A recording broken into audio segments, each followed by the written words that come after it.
Hey, Shalom, Israel. This the ISUK coming out of Harlem, 25th Street in New York, under Commanding General Yohana, and we are not affiliated with no Israelite group, period. I'm Officer Kananya. Today is Monday's history class. I am going to be teaching about history, how it repeats itself. Throw a little bit of conspiracies in there. You know how I like to do it.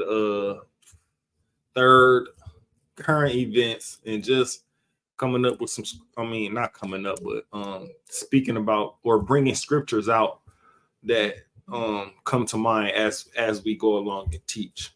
Again, I'm Officer Kananya. This ISUK Milwaukee under Captain DeBar Ma.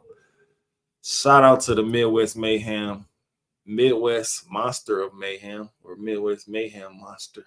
However you want to put it, it's powerful. But Captain Morrow Quad out there in Chicago, he's going to be running or in charge of, he's going to be running, he already in charge, but he's going to be running the Midwest Fire Weekend this coming weekend. It came up pretty fast, but he's going to be running it out there in Detroit, Michigan. You know what I'm saying? This is your last chance to get your fees in order, your hotels, your rides, your stays. What else? Get in touch with the camps out there, the ISUK Detroit. Get in touch with them. You know what I'm saying? Let them know you're gonna be touching down this weekend, or what is it? Thursday, the 1st. I think it's starting Thursday. We're gonna be touching down this coming Thursday, so we only got a couple more days to prepare. Get your fees in order, pay your tithes, your camp fees, and your fees for the Midwest Fire Weekend. Me, myself, and a couple of other brothers from Milwaukee, we're going to be riding up with Chicago if we could. Chicago and Gary, neighboring cities stick together. That's how it's supposed to be. But here go the fire right here. Midwest. Put that up in there. Camera, if y'all can see that. Thumbnail. If y'all get me doing this for the thumbnail, that'll be too wild. But then you got Commanding General Yohana's speech. The speech is going to be called, "Are Demons Real, and Are They Among Us?" This is the speech title. This is the title of the speech that 13 Shield Commanding General Yohana is going to be speaking about August 2nd, 2024, from 7 p.m. to 9 p.m. located 12355 Gratuit Avenue. You know what I'm saying? For questions, concerns, comments, contact, or call this number 810-892-3261, or go to isupk.com. It's going to be hosted by Salakia. The Midwest Fire Weekend, the barbecue going to be, Salakia. The Midwest Fire Weekend under Commanding General Yohana going to be hosted by Captain of 13,000 Marwa Quad. It's going to be August 4th, 2024. It's going to start at 11 a.m., end at 8 p.m. The location is 12801 Chandler Park Drive, Detroit, Michigan, 48213. And we're inviting all Blacks, Hispanics, and Native American people to come join us in the brotherhood. Let me put that up there again. It's a QR code on there. If y'all out there looking, pause it, scan that. You know what I'm saying? Call that number. Do what you got to do to get out there. It's gonna be glorious. We ain't turning down no Blacks, Hispanics, and Native Americans. Come get your information. Come, you know what I'm saying? Turn up with us. Come eat. You know what I'm saying? Get a good meal in you. And just share that brotherhood, man. The best brotherhood that the world can offer in the ISUK, which is going to be no violence, no smoking, no drunkenness. Nobody's going to be trying to take your girl. You know, nobody gonna be stepping on your shoe, getting angry, the place get violent. No, it's not gonna be none of that. It's gonna be top tier brotherhood. You can't find that nowhere else in the world but in the ISUPK. And it's gonna shine at the Midwest Fire Weekend in Detroit under Commanding General Johanna, hosted by Captain of 13,000 Marvel Quad. I am Officer Kanani. I probably said that before. I feel like I'm back, but I just had to let y'all know that. You know what I'm saying? Get out there and get an opportunity to meet some of the brothers or sisters that you haven't even met before. You know, it's always a pleasure to meet somebody with the same interests as you, or, you know what I'm saying, with the same vision as you, or, you know what I'm saying, just the same goal, which is to bring Black, Hispanics, and Native Americans together again as one family and fight the heathen that's teaching us to go against each other, teaching us to sell drugs in our communities, teaching us just the wrong way, because that's his culture. His culture and his path is to totally do the opposite of what the Bible say. But our culture, our path, our righteousness, the goal of us in the ISUPK is to find and bring back together the 12 tribes of Israel. You know, so back into one roof. You know what I'm saying? I know we got all these break off Israelite groups, you know, the ones who copy, who imitated it and duplicated, you know what I'm saying? But they're not the ISUPK. And if they could just see that one day, we all come together as one, then our and it ain't about numbers, but our numbers would definitely increase. Do I sound like I just woke up or something? Like, let me hit this water real quick.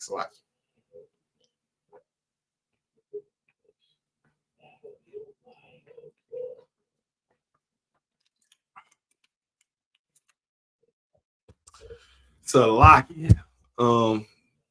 Yeah, so so that's just the ultimate goal. What it's gonna look like out there the Midwest Fire Weekend, you know, obviously it's gonna be in order, you know, nothing's gonna be out of order. It's gonna be discipline.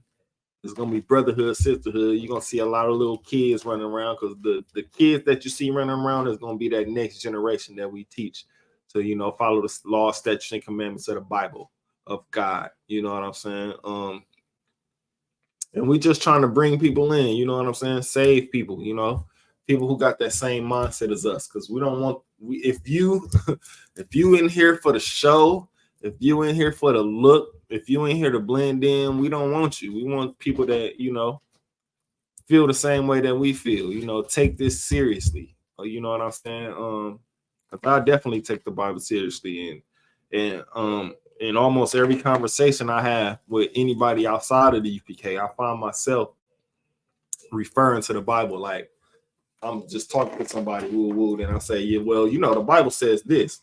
Well, you know, the Bible says that. And they look at me like, you keep saying the Bible says this, the Bible says that. Are you a pastor? I'm like, no, the pastor ain't gonna have no conversation like this with you.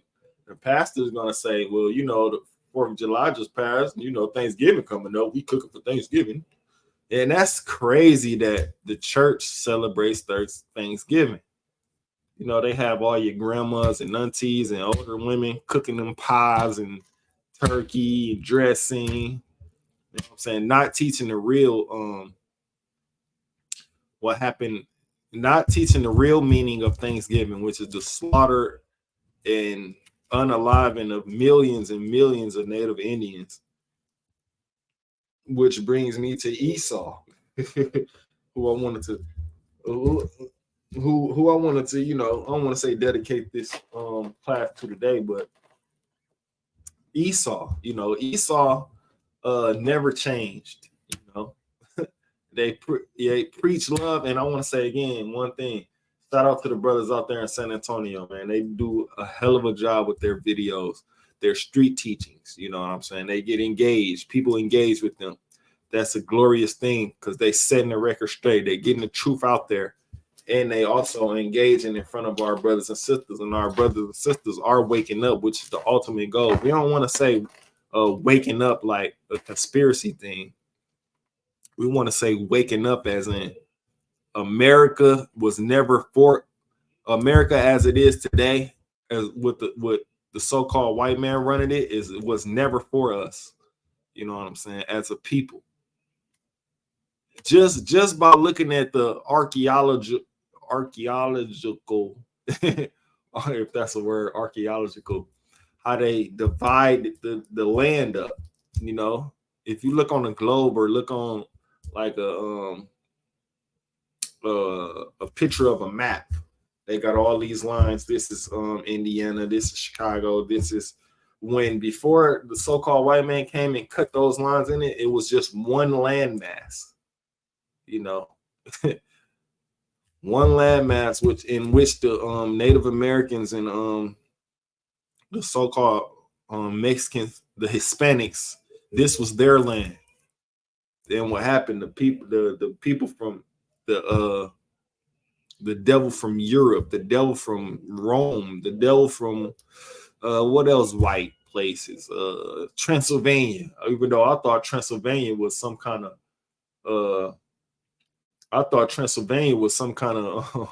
mythological place, but you know what I'm saying? I thought, because you know it got the video game Transylvania, and then you know, Van Helsing, Transylvania, and things of that nature. I thought it was some kind of mythical place. Come to find out, this is where these Caucasus dwellers dwell in. You know, they came over here conquering, destroying, what else? Pilgrimaging, if that's a word, pilgrimaging. Slovakia.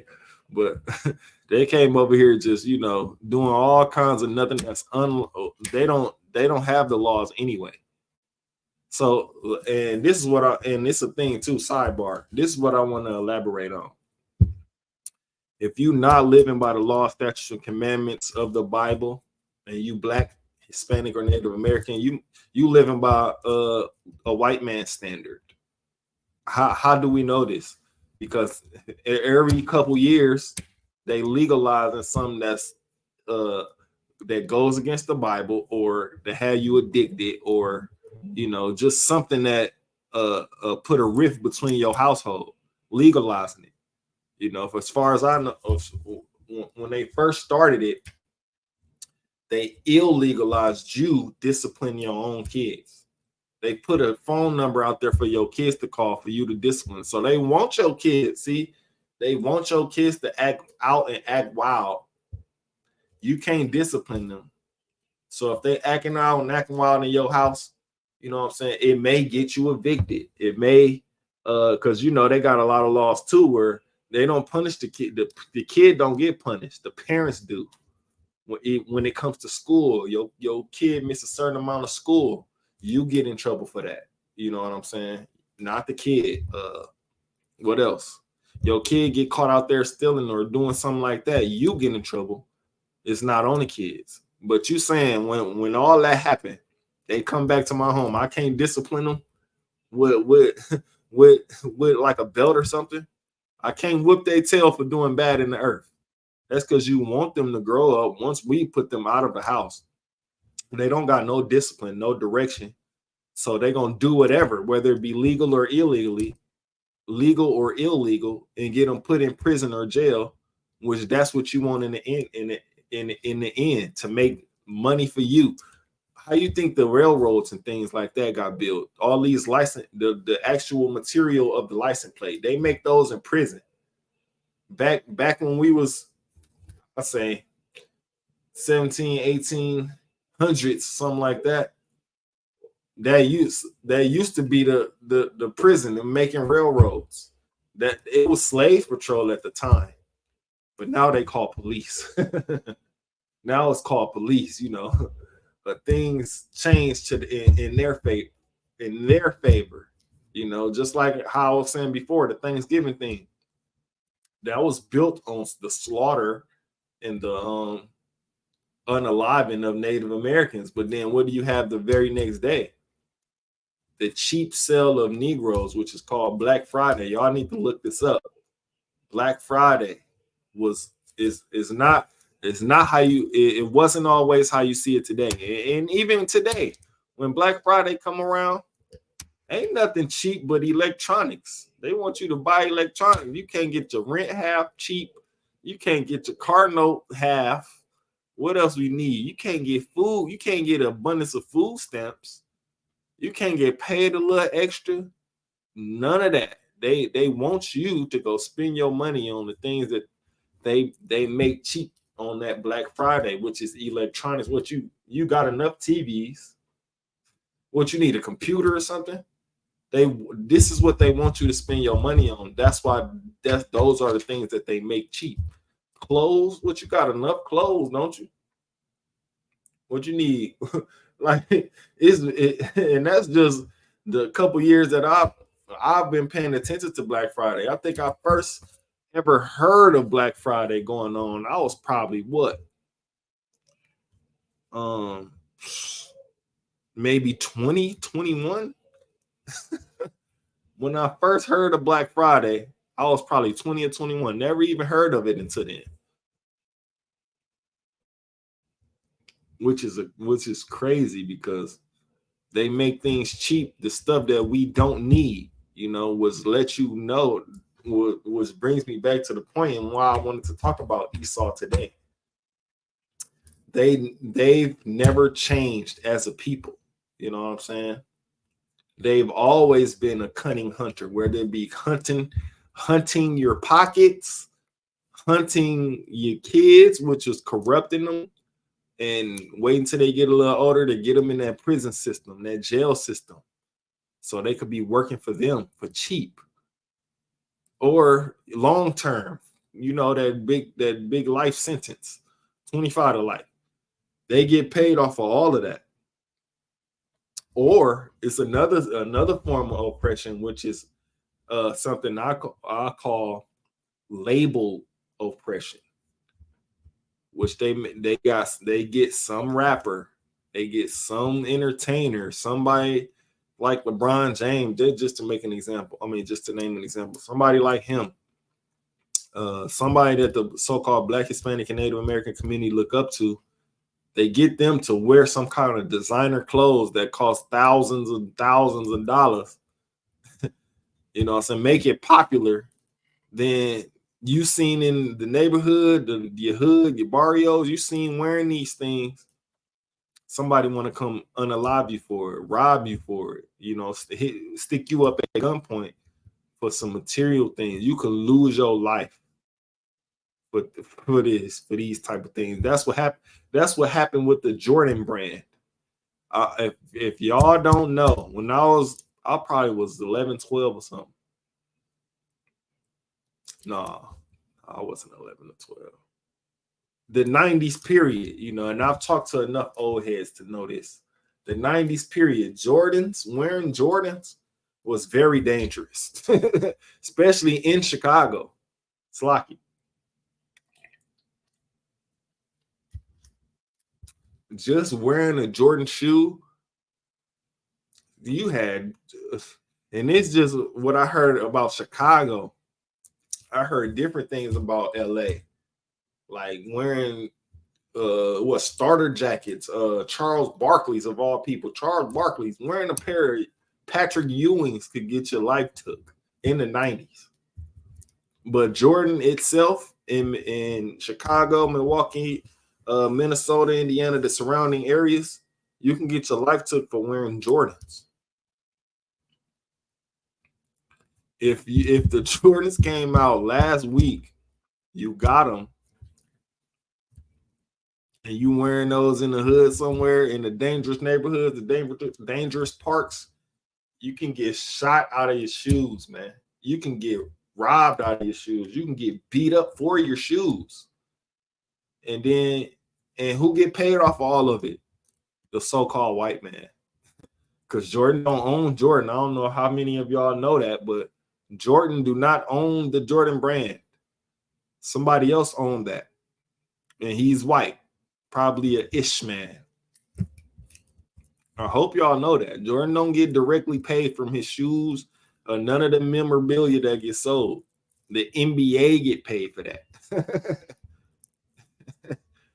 You understand that? Do you understand that? So you out there robbing people for their shoes that a so-called black man's name is on, but he don't own no rights to. Well, he probably got what, not maybe not even 50% in the state. Y'all can Google it. Maybe not. If he do, I might be wrong, but I'm gonna Google this right now because this is crazy. Let's Google it, man, to be sure, man, because that's one thing we about sureness over here. Watch out. How much of the Jordan brand?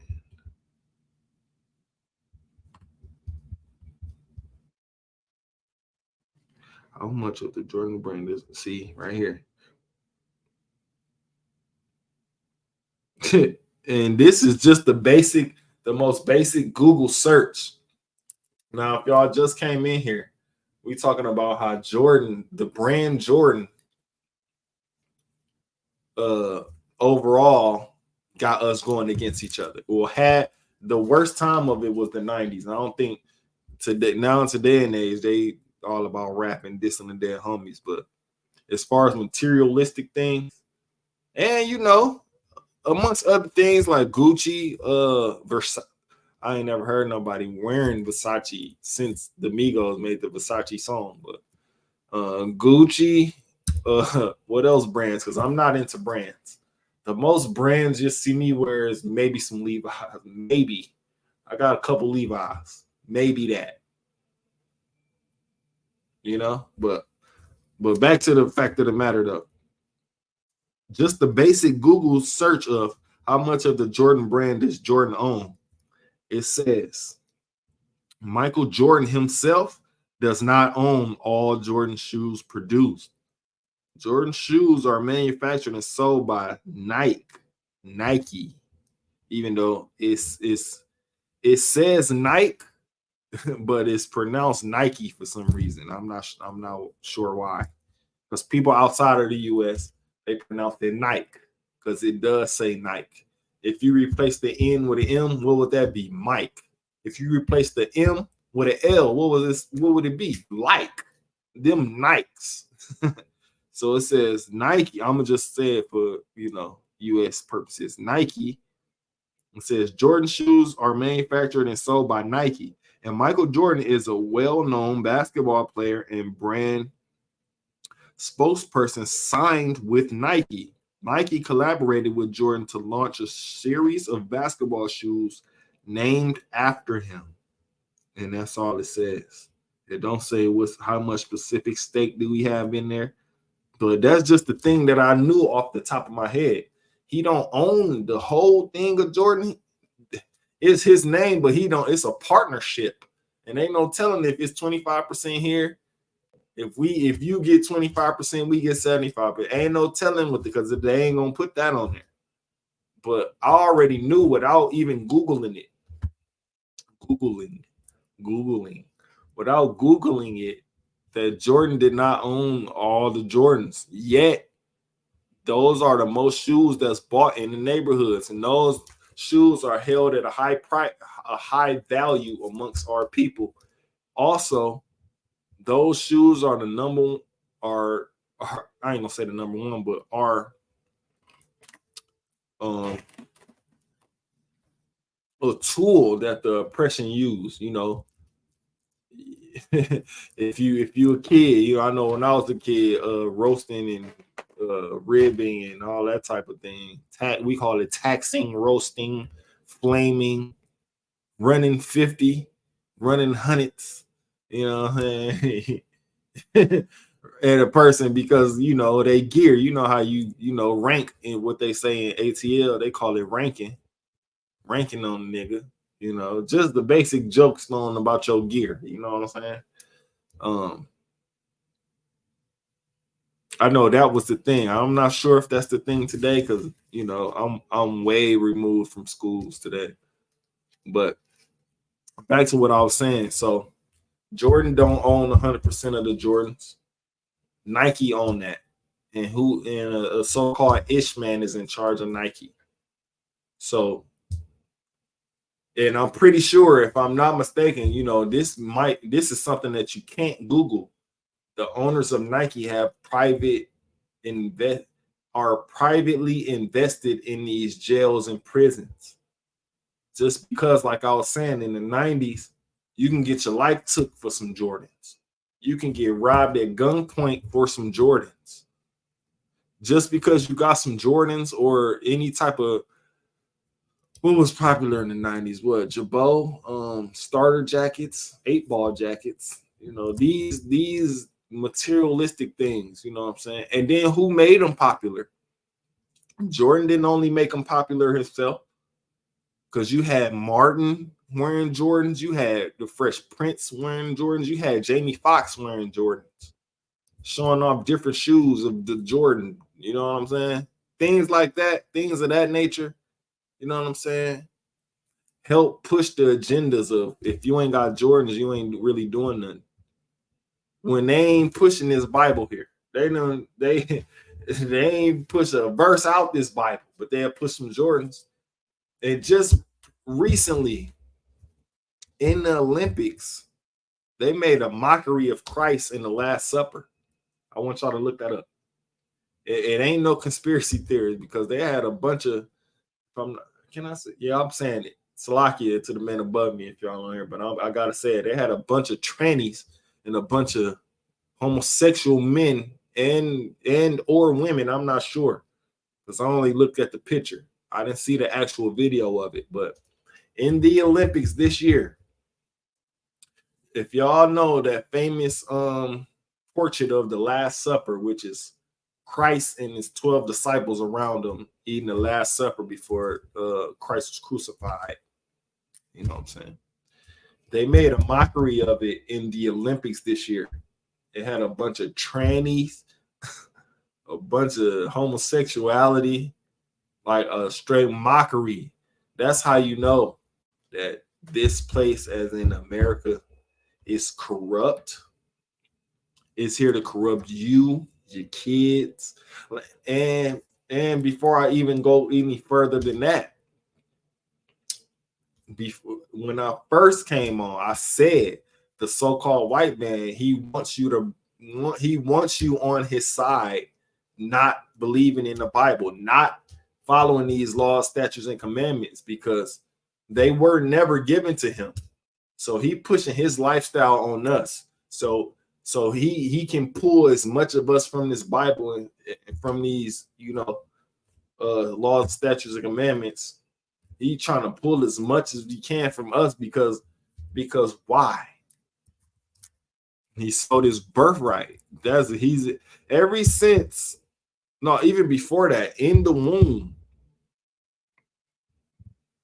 Jacob and Esau was fighting in the womb. But no, this is a personal thing for me. But I think ever since Esau sold his birthright for a bowl of soup or whatever, and we can get that. Let me get that real quick.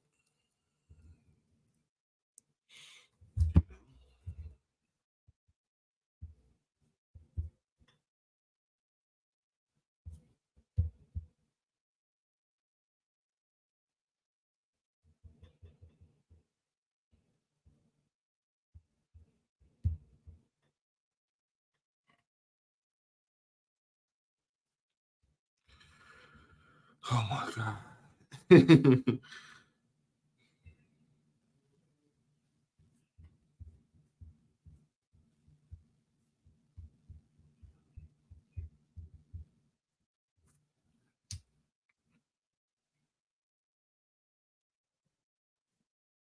It's in the book of Hebrew.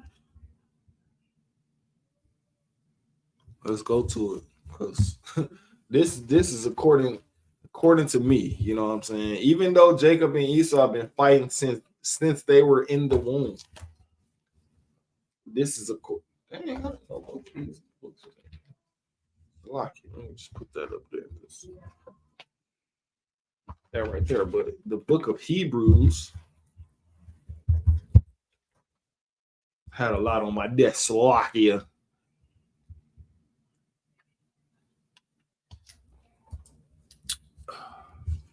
Book of Hebrews, chapter 12, verse 16. Let's go to there. 1302. 1302.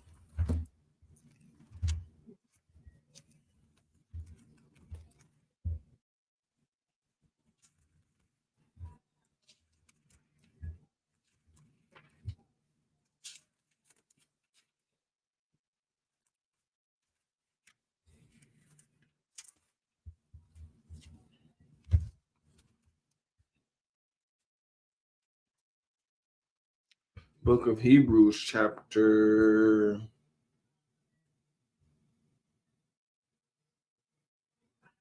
Let me see. 12, 16.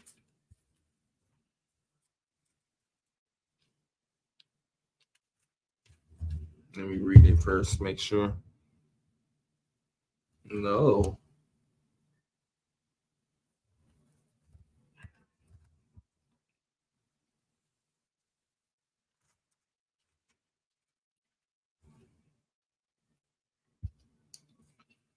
Am I missing something here?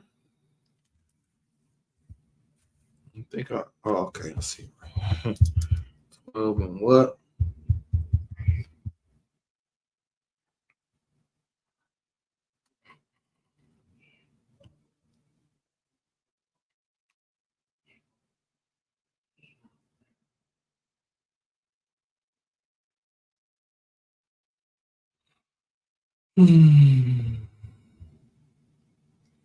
Let me read this real quick. 12 and 16. Let me see.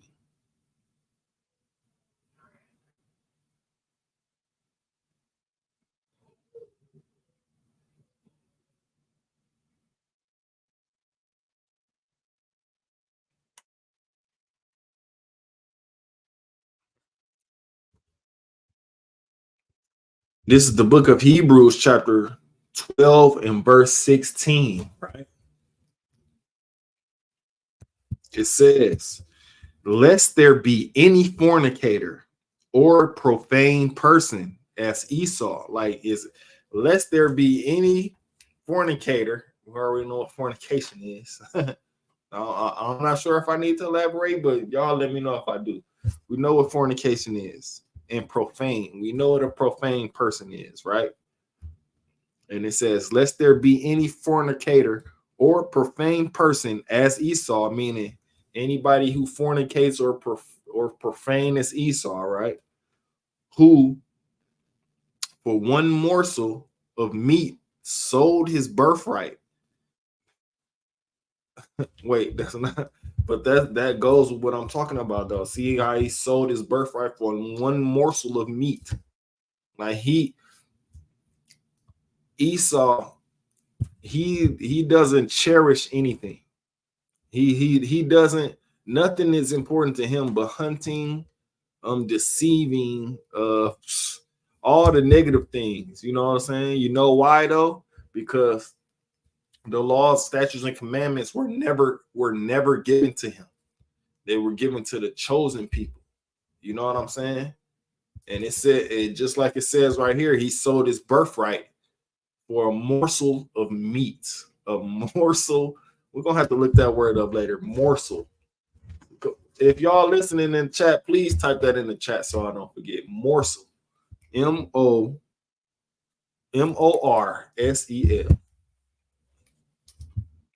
But that's not what I wanted to grab though. I wanted to grab, let me see, Genesis chapter 25. Let me see. Genesis chapter 25. Morsel. Type that, please. Please type morsel. Genesis chapter 25. I see y'all in here. 2-3 people in here right now. Morsel. Slocky. Now we're gonna go. This is really what I wanted to get. Genesis chapter 25 and verse 29.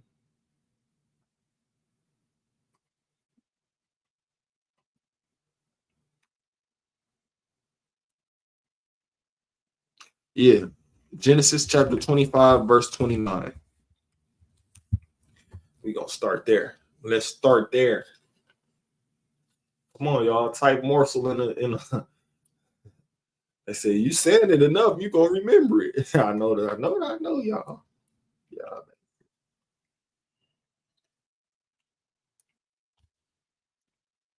This wine, by the way, it's called Double XL. Hey, you feeling right? You know what I'm saying? It's just one. I think gonna be my new wine. I'm not sure. I'm not putting any I'm not putting any promises on it, but it might be my new wine. Salakia. But Genesis chapter 25 and verse 29. This is where we want to start at, because like I was saying before, Esau, he doesn't cherish anything. The only thing he does cherish is power, greed, hunting, deceiving. He has pride in deceiving the earth. That's why the portrait of Jesus out there on a broad scale, the earth sees him as white, but that's not what the Bible says.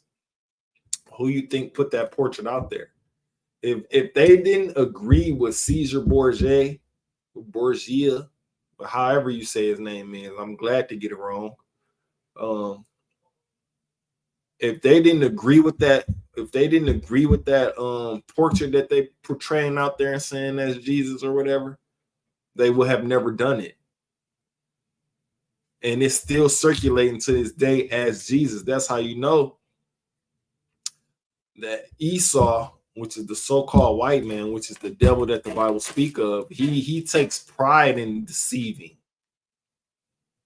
You know what I'm saying? Deceiving. What else? Everything negative, he takes pride in that, because that's what he think his job is, and it probably is just to corrupt Jacob. Jacob being us, the so-called blacks, Hispanics, and Native Americans. Ever since he sold his birthright, I'm finna read right here. He's been doing little things to try to corrupt Jacob, because he did what he did. Now he he went out of control ever since then. But let's read. This is the book of Genesis. I need a new sword too. This is the book of Genesis, chapter 25 and verse 29. And Jacob sod pottage, and Esau came from the field, and he was faint, meaning Jacob was over there making some pottage. You know what I'm saying? You know how the so-called blacks do it. They throw the herbs in there, they throw the spices in there. They even throw a zing in there. How you come asking about it? I taste a hint of this. What did you put in there? A hint of horseradishy flavor? Looking at so like, but yeah. So that's what Jacob was doing. You know, us blacks, Hispanics, and Native Americans, we throw down. When I say throw down, the kitchen, it's on lock. You can put 3 padlocks on the kitchen for blacks, Hispanics, and Native Americans. I would love to see, like, just a friendly thing. This is outside of what I'm saying right here. It's just a friendly thing too. I would love to see, like, I probably been said it maybe when I first started doing classes, right? I would love to see, and this can give our women a chance to shine, because I know in the ISUK, our women can throw down in the kitchen. I personally think us in Milwaukee, our women, we have what, two? No, we have three. We have about 3 women in here. I don't want to put a number on it, because we have some women in here, right? That can whip up the best of the best of the best meals. But this is what I was saying. I'm throwing the challenge out there. And y'all like and just share and subscribe. Maybe take a clip of me saying this right here. A clip is taking this part, recording it to here, and then stopping it right there. Bunching that up. Share that on y'all Facebook page. You know what I'm saying? Because this is a real challenge out here. I challenge any city in ISUPK, anyone. This go from LA to New York. This go from Texas to what's above Milwaukee. We the top. We the highest. The top. We at the top of the map. No, this go from Texas up to Canada. No, I think we got a school in Canada. From Texas to Canada. Challenge. This is a food challenge. Milwaukee versus whoever with the food dishes. We will not lose. Guaranteed. Friendly wager. Friendly challenge, you know. Because, you know, as men and women, some women up here love to eat up in the ISUBK. It's a friendly challenge. Milwaukee versus whoever. I bet you we win hands down. Y'all going to be coming back like, who cooked this? Who cooked that? Who cooked this and that? I'm telling you. These are facts. Y'all take these clips. Clip me. You know what I'm saying? But back to what I was saying. Back to this. You know what I'm saying? Jacob. Slakia, let me reiterate where I was. The book of Genesis, chapter 25 and verse 29. And Jacob sawed pottage. He was over there mixing the pottage, you know what I'm saying? Making his little, you know, dishes, right? And Esau came from the field and he was faint, meaning he was hungry. All of conniving, cunning, dirty hunting he was doing, killing. You know, his best thing is to kill. That's the thing he take pride in too, right there. Killing, unaliving, whether it be animals, humans, what else? So we could take to movies, aliens. He loved to come out on top of killing, unaliving an alien, or whatever. In the movie, something come from outer space. It's always gonna be some type of miraculous white dude to come save the day, ain't it? Lucky. But yeah, it says Jacob was sawing the pottage. Esau came from the field. He was hungry. He was faint. You know what I'm saying? You know, he was on his last legs, right? Right. Verse 30.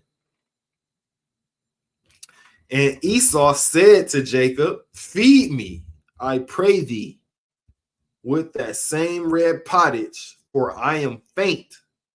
Therefore was his name called Edom. He was hungry. He was faint. If we go look up the word Edom, it's going to say conniving hunter. He was out hunting, doing his hunting thing. He was out in the earth, digging up the earth. I don't know what he was doing out there. Maybe out there committing vile acts with the animals. We don't know what he was doing out there. So,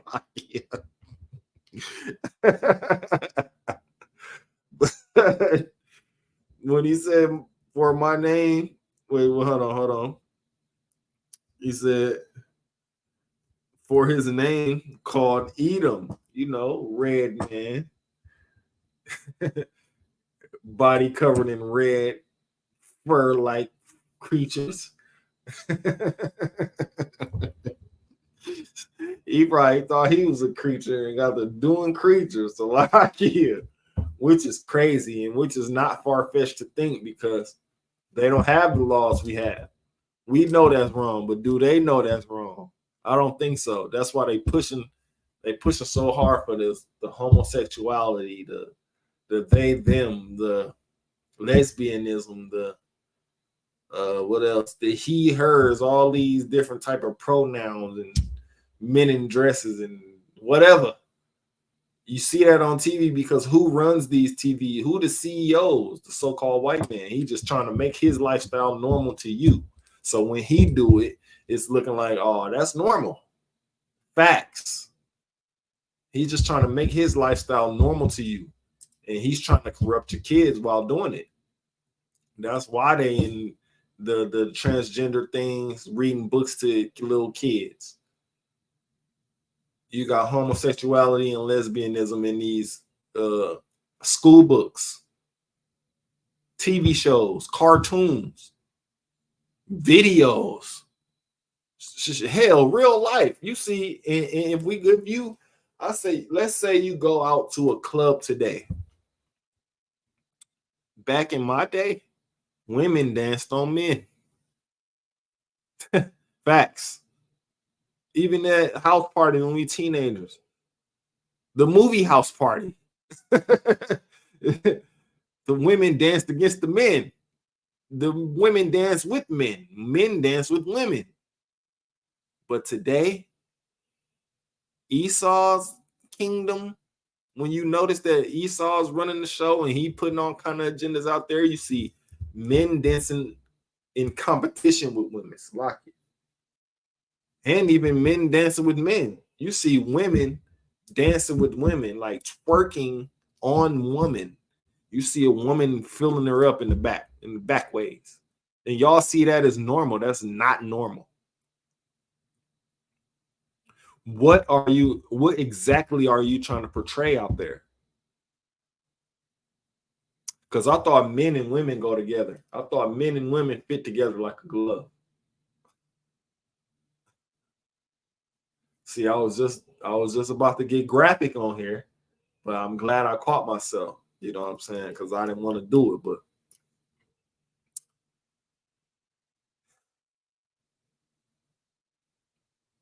like I was saying, Salakia, man, this is crazy.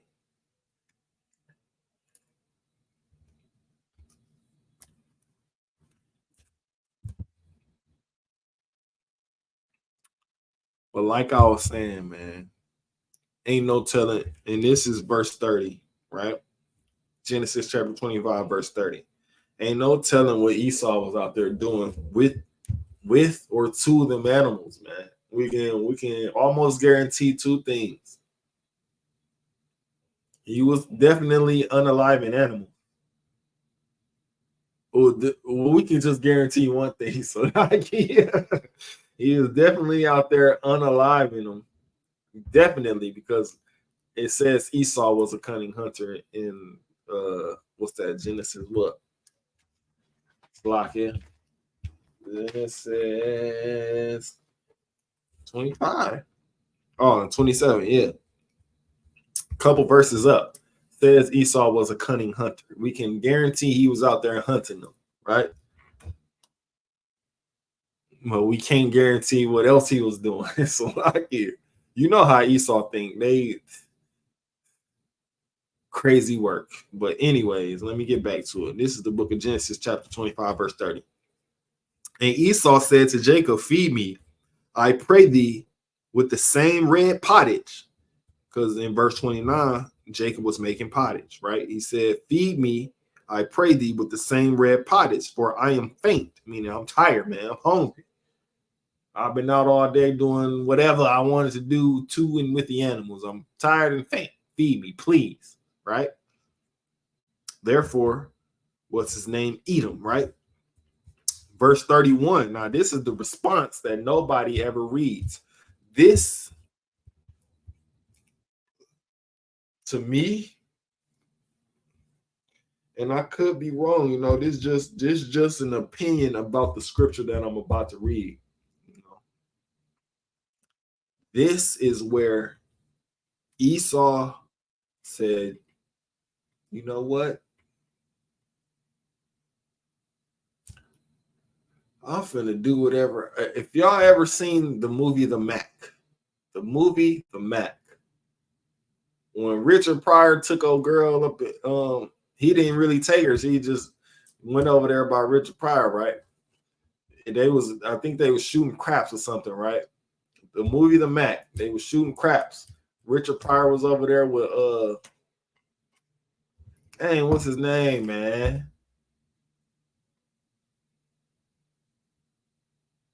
Was it Pretty Tony?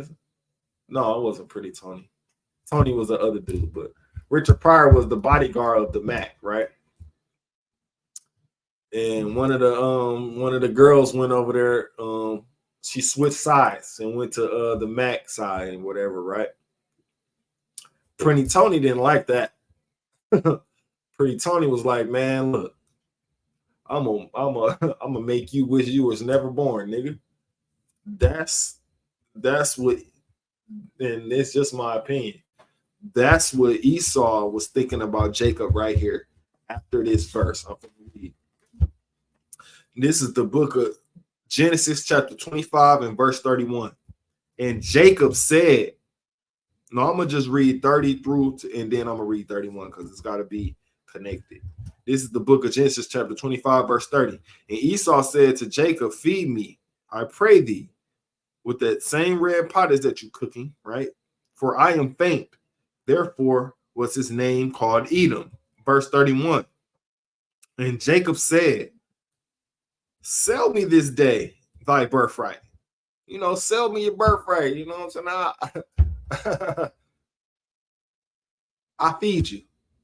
Because after all that unaliving animals, you could have just ate animal out there. You could have set a fire, rotisserie the animal, cooked the animal, and you know, ate it. Because you know, you're Esau. You can just go make some raccoon somewhere for all we care. But you came disturbing me making this red pottage with lawful stuff in it, greens and herbs and, you know, benching, if I'm not mistaken, good stuff. You want to come with something that's already made when you was out there doing whatever you wanted to them animals, and you could have just roasted them on the open fire, but you came to me. So I'm saying, sell me thy birthright, right? Verse 32. And Esau said, behold, I am at the point to die, meaning, man, I'm finna starve to death if you don't give me that. I'm finna starve to death. when on top of that, I'm gonna keep elaborating. Esau was out there hunting the animals, doing whatever he wanted to the animals and with the animals. You could have just roasted an animal on the open fire somewhere, a raccoon, a squirrel. You know how they eat squirrel out there. Hillbilly squirrel eating muff. Salaki.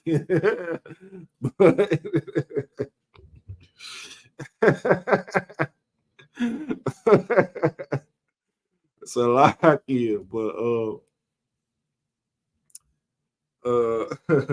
so I'm gonna read verse 31 again, and I'm gonna go to verse 32. Salaki.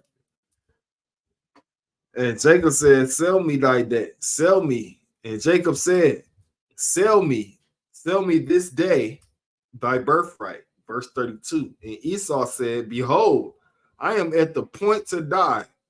And what profit shall this birthright do to me? Meaning, I give you the birthright. What profit would it do to me? I'm finna die, man. All I want is some food, some of that food that you got. That you cooking that smelt up the whole land that I smell from miles away. I just want some of that food, man. I'll sell the birthright.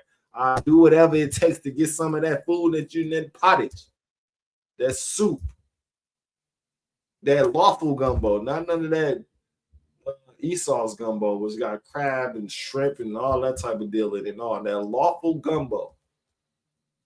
Give me some, man. I'm at the point. I'm at the brink of life and death, man. Sell me some. Please. This is what Esau is telling you. Is asking Jacob. And Jacob said, sell me thy birthright. And Esau said, I am at the point to die. And what profit shall this birthright do to me? Verse 33. And Jacob said, swear to me this day. And he swore unto him, and he sold his birthright unto Jacob. Right? I mean, he sold he just sold his birthright to eat some food that was already prepared. He didn't want to work to cook the food because he, like I said, like the scriptures say, he was out there, you know what I'm saying, and doing Lord knows what with four of the animals, we can almost guarantee one. He was hunting those animals all day. He didn't think to start a fire, roast one, roast roast a squirrel, a raccoon, or possum. You know what I'm saying? You know, they eat anything. Esau eats anything. That man cook up some worms, gators. Salakia, man. That's disgusting. But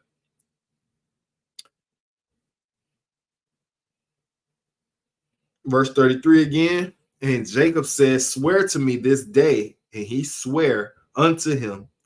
And he sold his birthright unto Jacob. Verse 34. Then Jacob gave Esau bread and pottage and lentils. Slakia. Then Jacob gave Esau bread and pottage of lentils. That's what I said, ain't it? And he did eat and drink.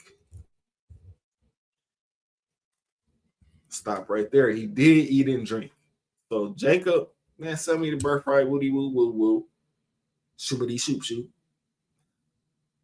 Esau sold it, bam, wham. You know what I'm saying? Good looking.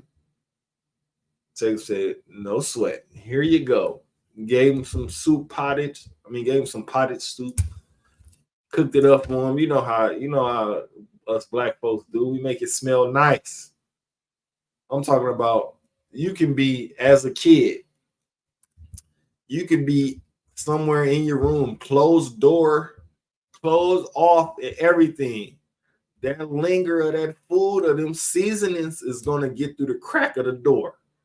Mom's in there making miracles in the kitchen. And then once you get that sniff of whiff, and let me do another sidebar. I don't know how many of y'all watched cartoons back in the day, like Tom and Jerry, Scooby Doo, or Cat Dog. What else? Johnny Bravo. The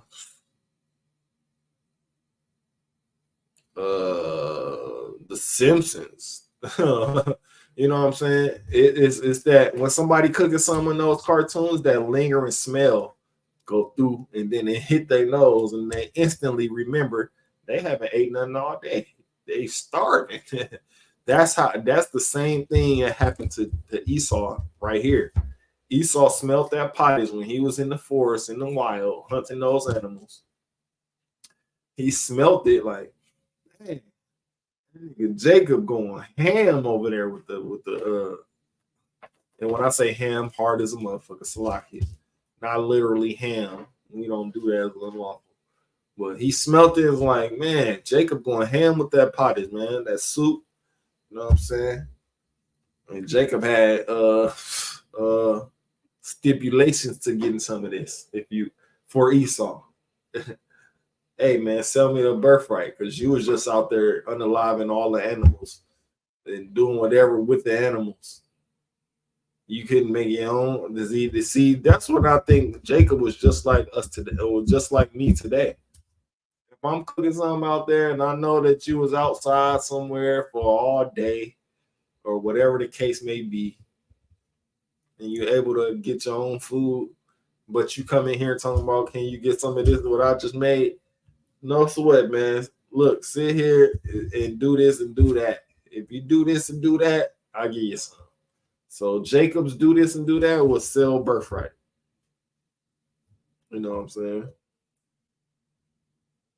Verse 33. And Jacob sold a slaki. And Jacob said, swear to me this day. And he sware unto him, and he sold his birthright unto Jacob. Esau sold his birthright unto Jacob in verse 33. Verse 34. Then Jacob gave Esau bread and pottage of lentils, meaning he gave him a little bread. He started trying to fill him up. You know, when somebody cooks something, he gonna give you enough to fill you up, send you on your way.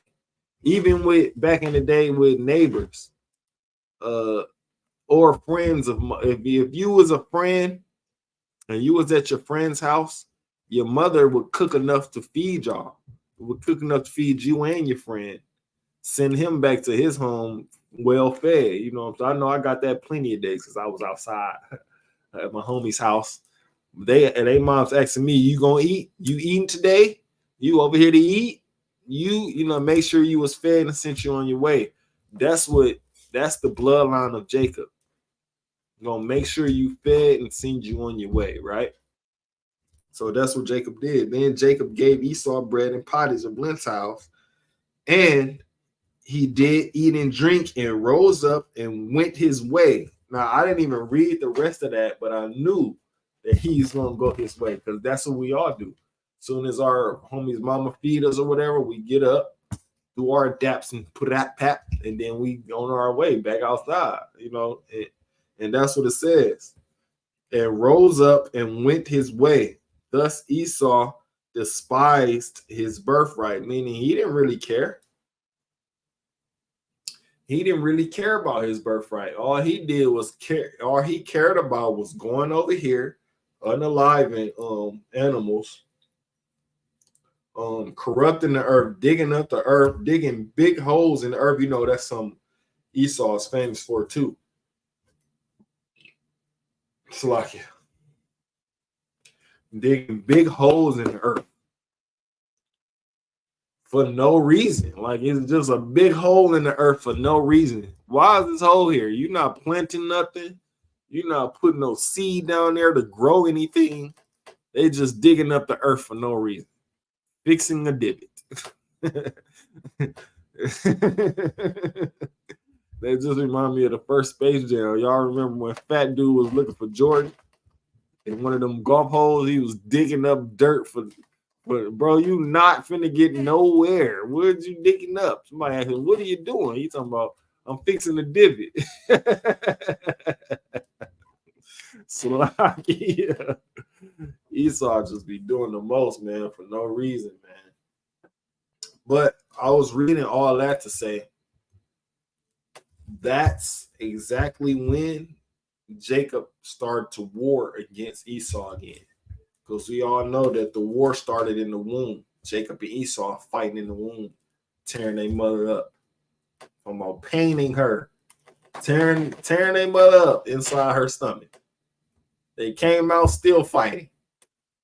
They went along for long years until now, when Jacob he just told him, "Hey, sell me your birthright." He didn't make him do it or nothing. Esau could have said no and went on his way to go cook one of them animals that he killed, to cook one of them, to go do something else with his time. You think you just did all killing, go cook one of them. All you gotta do is start a fire, set it up, roast them. But Esau didn't want to. He wanted some of that good smelling pottage that Jacob had. Like I said, you know how we do, Blacks, Hispanics, and Native Americans. Sometimes, in Milwaukee, you got the north side and the south side. But on the south side, if you're just driving down South 27 or walking, you smell like a little bodega that's cooking like nachos or something, or the taco trucks, and it smells off the chain, bro, for sure. The originators, man, you cannot get past the seasonings and the flavor that the Blacks, Hispanics, and Native Americans bring. They put salt on the food, and we are the salt of the earth. We bring flavor to the earth, right? But I was bringing out Esau's character right here because to show you that he really doesn't care about nothing that's important. Only thing he care about is power, unaliving, deceiving. And we talked about deceiving earlier with this broad image of Jesus Christ being white. Now, if the Bible don't say he was white, where did this white image come from? Where did this white image come from? It came from deceiving. And he doesn't just stop there. He deceives our women with the big thing he deceives our women with today is the internet and the music industry. They look on the internet, and some of them actually take those things that they see into their real life, when not realizing that this is just the internet just distract me or to tear me away from my real life partners or my kids, and then it's another thing. Esau deceives with the internet to the kids as well. Instead of giving kids like a Bible or keeping them in class, parents give them YouTube. Parents give them TikTok. It's like a pacifier, a teenage pacifier.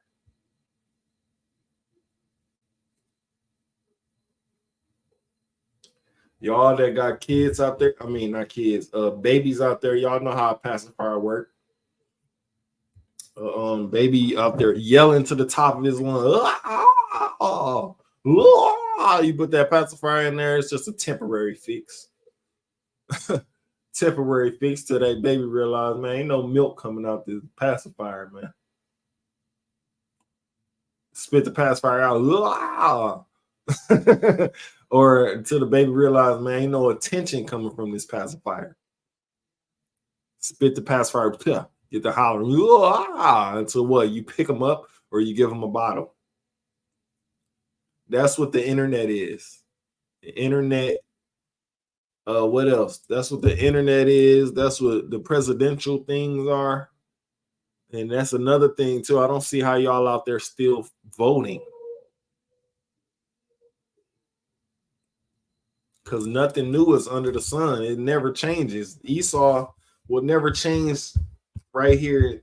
Ever since he sold his birthright, he had it out for Jacob, like in the world. He tried to corrupt Jacob to his ways, which it worked. Some outside of the UPK in the world, it worked. Because why? We got our people saying love is love, which is not true at all. You got our people saying like things like, well, it ain't happening in my household, I don't care. But you know, silence is approval.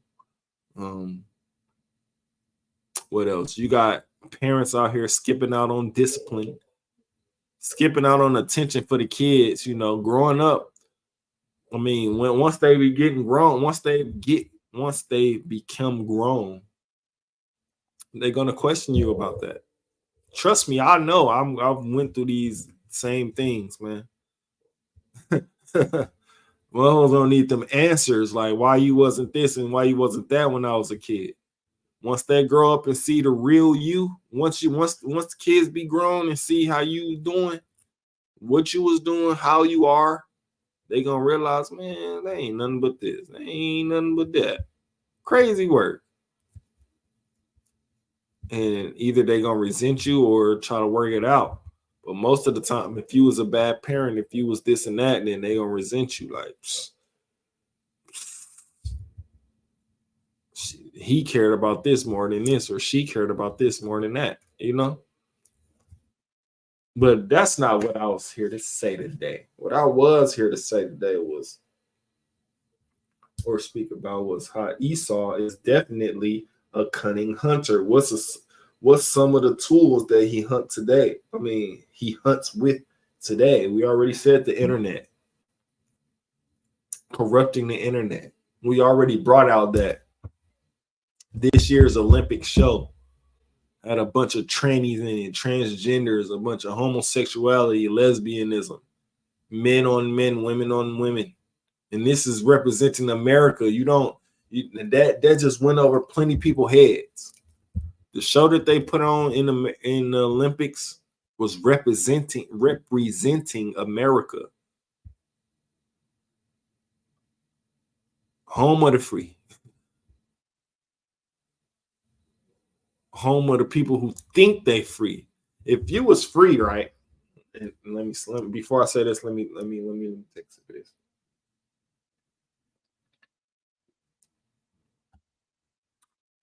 If you was free, right? You should be able to build a stand, build some kind of crock pot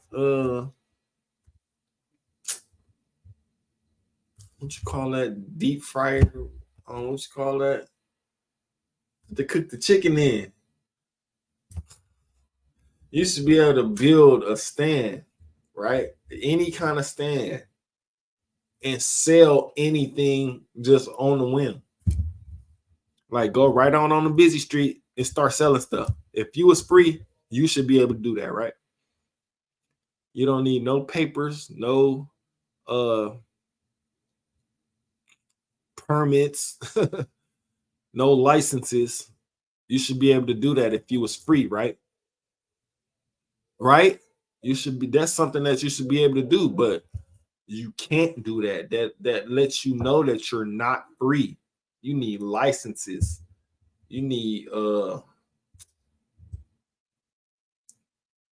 permissions, and you need all these 501c3s and all these type of deals to do you in America.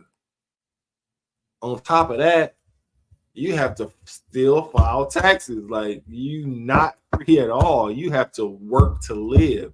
When y'all finally see that, then I think that's when we will be able to break out of the systems, that out of the systematic chains that we in, the clanks. You know what I'm saying? Because enough of us get out these factories and start making them bread and start actually thinking, as much bread as we make them, we can make 10 times more if we come together as one.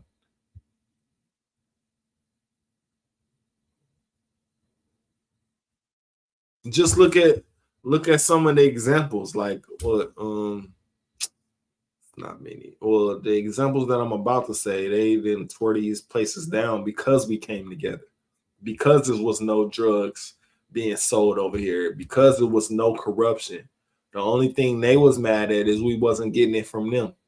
We wasn't paying them, which is the Blacks, Hispanics, and Native Americans. We as a people wasn't paying them, which is the white man, the Chinese man, the African, the Ethiopian, the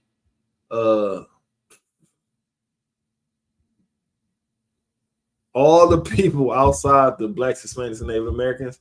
That's why our communities, communities like the Tulsa, Oklahoma. You remember when they had those race riots? Black Wall Street, you know, things of those natures. When we broke off from America, when I say America, I mean the so-called white man. He didn't want us to make our own money. He didn't want us to thrive. The so-called white man, the one who pushed Martin Luther King. How you think Martin Luther King was getting to all these places in the South in the 60s as a black man? He was down with the government. The government had a job on him, which is to bring us together, because we, like, if we do your research or Google it, I know that's our favorite thing to do out there. If y'all do that, we are the most consuming people out there. Meaning we buy the stuff that they sell, and which is under the corruption of the so-called white man. You gotta watch what you eat out here. You gotta watch where you go. You know, it's still sundown towns down south. Some of the southern states, still sundown towns. Meaning if it's sundown, if it's dark, and a militia white group catch you somewhere, that it's supposed to be the land of the free, but somewhere they don't want you at, you can get unalived, found hanging somewhere, come up missing. How do you come up missing? If you missing, you don't come up. Like, I don't know, man. Pray my people, man, get out of these. Just come out of her. You know what I'm saying? Which I mean, America. They love America. They just want to party, smoke drugs, man. That's how long. And this is what the Bible says. How long ye simple ones will love simplicity? That's a bunch of simpleness. Getting high, doing any kind of drugs, you know, The so-called white man pushed those drugs on. We was not no drug addicts, man. We did not.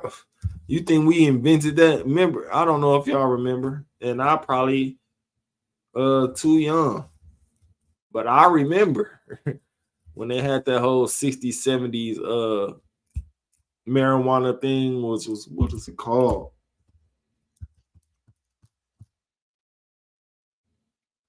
Let me look it up real quick. Salaki.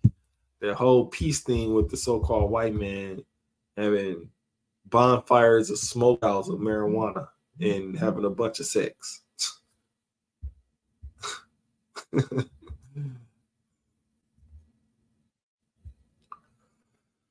Let me see. Let me look it up, man, because I need to be accurate.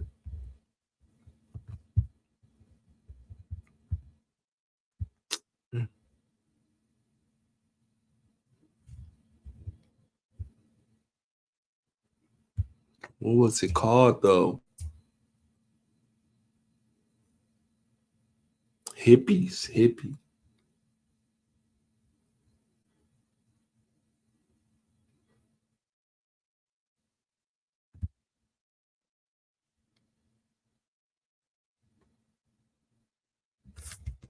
Slakia, bear with me, y'all.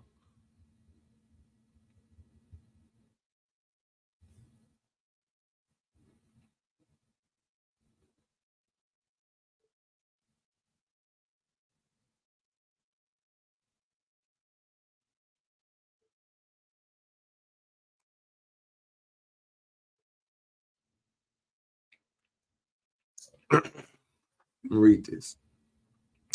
The hippie era was a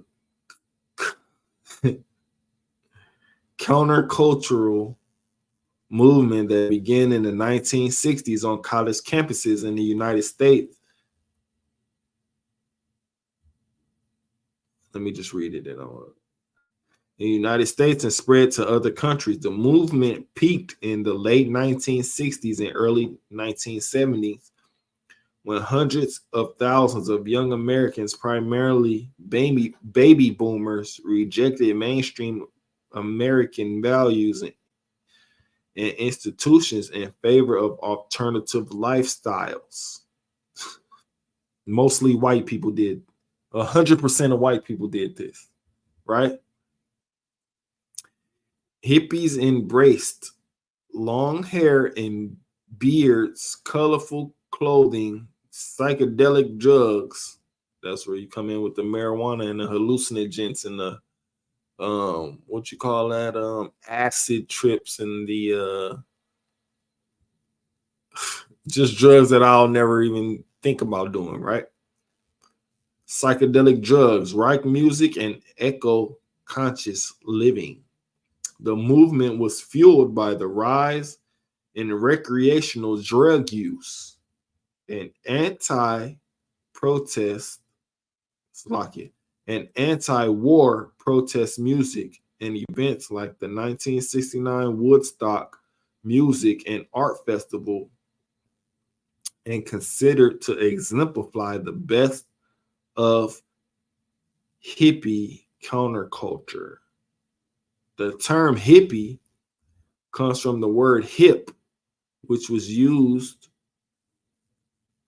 to describe the 1950s beats such as Allen Ginsberg and Jack Kerouac, who are considered to be the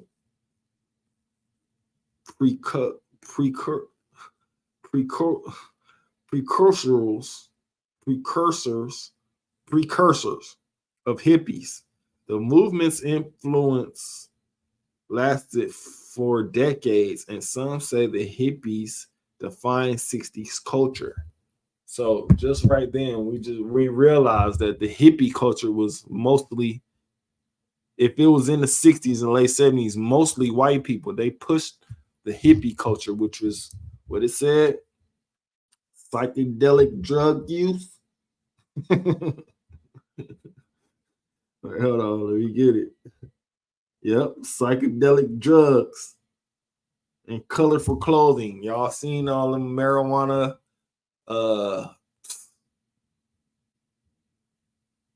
acid, crack. The white people was using that stuff first. You know what I'm saying? They pushed that on our community so the police could come in and arrest whoever in possession of it. So like in our communities, but this stuff began in the late 60s and early 70s. Maybe even before that, because you know the white man is the devil the Bible speaks of, and he never tells the truth. So I'm thinking before that. You know what I'm saying?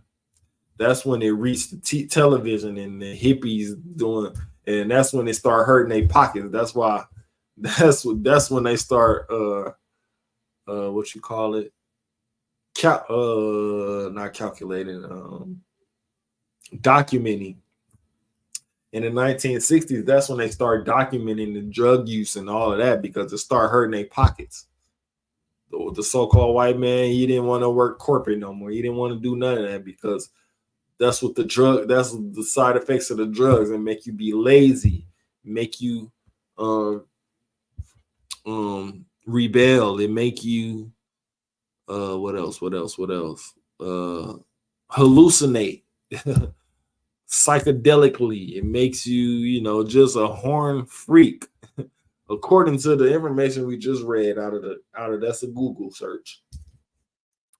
But yeah, that according to me, because the white man never tells the truth. You know what I'm saying? That's when they start documenting it, the 1960s. But according to me, it happened way before that. It just wasn't a problem to the 1960s. They start realizing their pockets was getting thin with all these institutions not being attended because of the drugs. People was high. People didn't want to go there. You know what I'm saying? 1960s, about 1968, 69. No, wait. Let me see something real quick. Slock.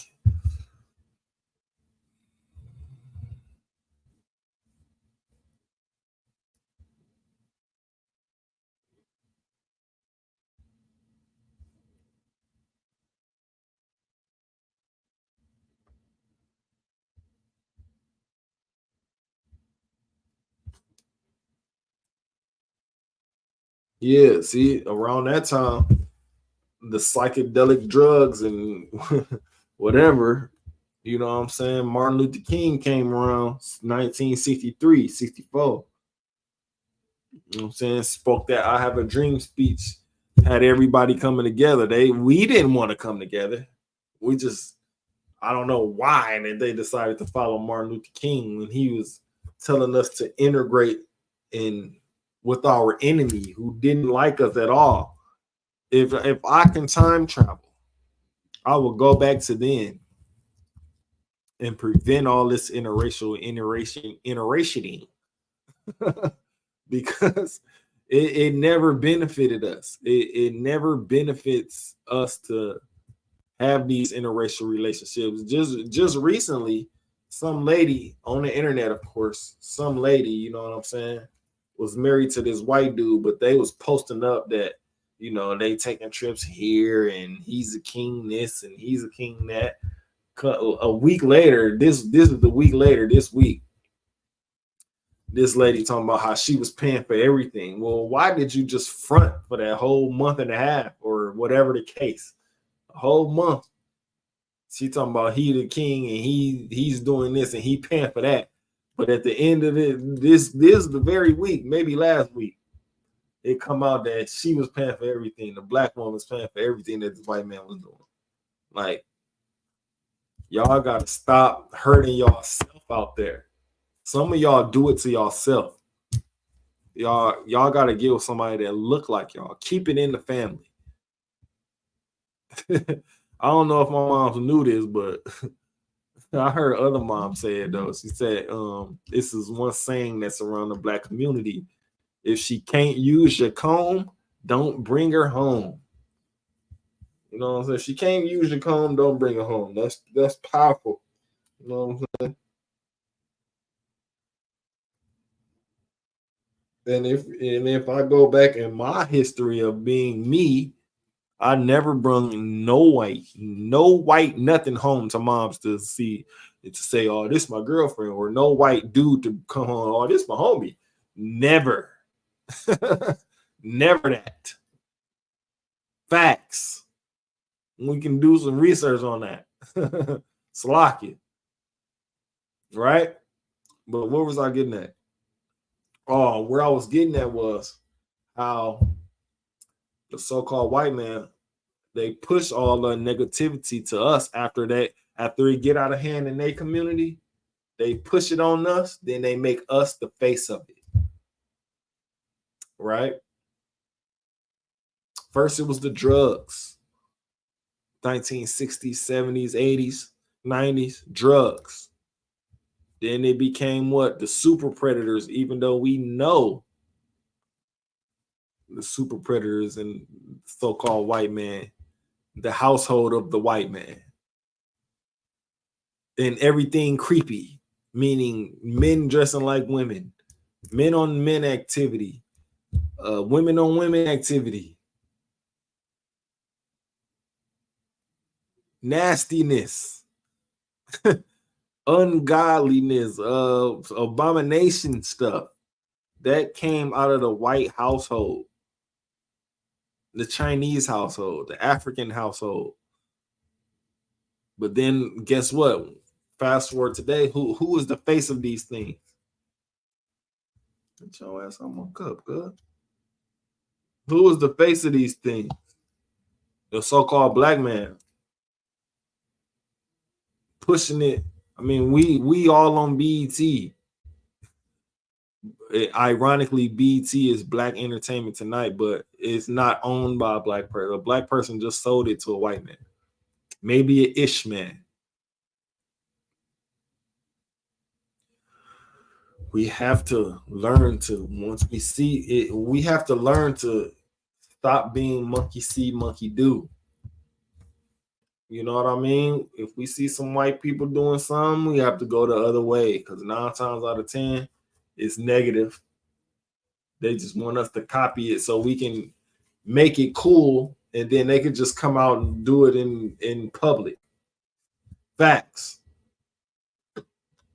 Hinting the drag queen stuff. They had RuPaul doing it. Slovakia.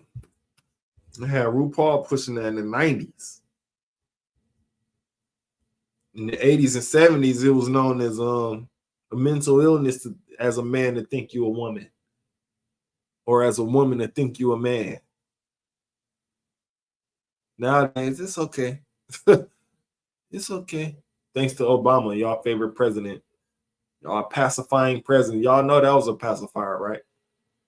We need a segment called pacifying or pacifier.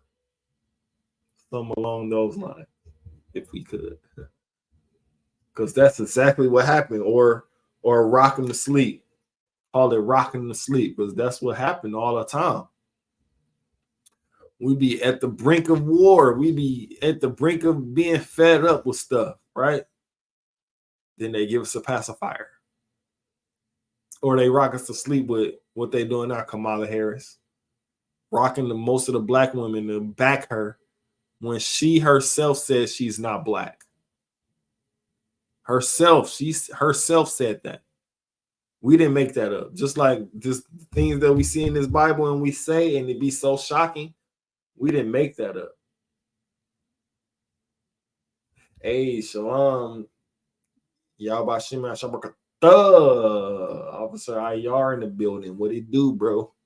You're supposed to be over there in that chair, bro. Where you at, bro? But Salakia. Yeah, what was I getting at? The pacifying effect, the rocking the sleep effect. This is something that they do. You see how police brutality is kicking back up, is getting a jump start back. Every presidential election time, every switching of a president, police brutality get hyped back up somehow.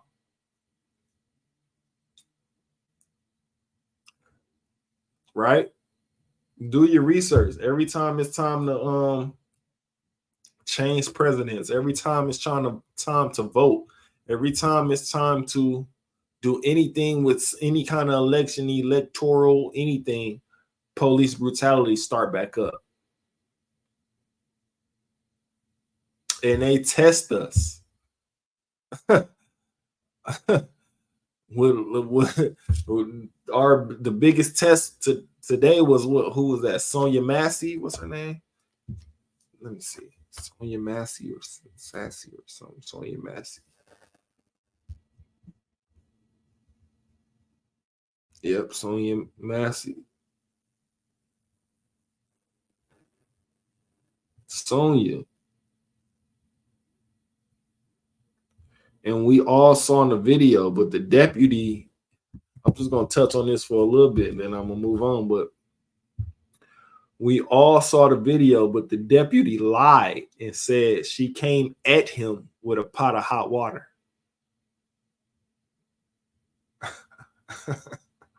It's pitiful, man. And you know what? He probably about to get off because they testing the temper of the black community. First of all, what were they doing in the house? They didn't show that part, how they got in the house. They was outside the house, all of a sudden cut to they inside there. Why did they even come inside the house? They're supposed to be patrolling outside the house. For my mistake, if I'm not mistaken, she said somebody was stalking outside of the house. How did y'all get inside of the house, man? It's all a bunch of trying to get you in the uproar. And sometimes it makes you angry because oppression maketh the wise man mad. And this is clearly oppression. Why did you even shoot that lady?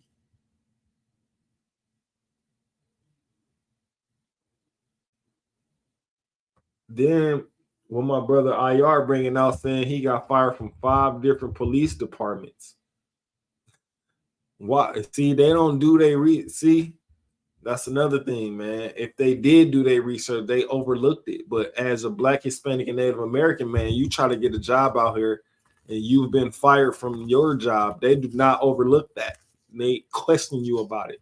Well, why were you fired? Woody woo woo woo.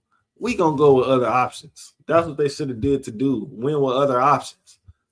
Because obviously he's not fit to be a police officer. This man just killed a woman with hot water in her hand. And he was far enough away to not get hit with hot water. And it's a woman. Like, why you couldn't pull a taser on a woman? Why you couldn't shoot her with no taser? Why you couldn't dodge the hot water? It's 2 of y'all there. What made you pull a gun out on a woman? She's not going to be able to get both of y'all with no hot water in a pot. Like I was saying though, man, they testing y'all. Like I said, every presidential race, every time it's time to vote, every time it's time to get somebody else in that White House, something big happens racially. This is the thing that's big that happened racially. Right, same dirty cop, different city. And that's the thing. When we say, when they say all cops ain't dirty, I can't tell. Because if all cops ain't dirty, we're the good cops getting rid of these dirty cops. Where are the good cops getting rid of these dirty cops? What, they magically come up unalive somewhere? And then they call them whistleblowers.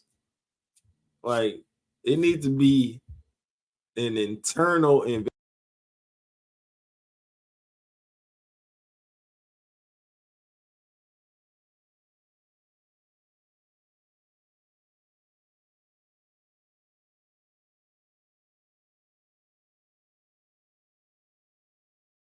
like a little technical difficulty. I don't know why the mic be going off like that, but it needs to be an internal investigation with these every precinct cop that killed someone or unalive someone.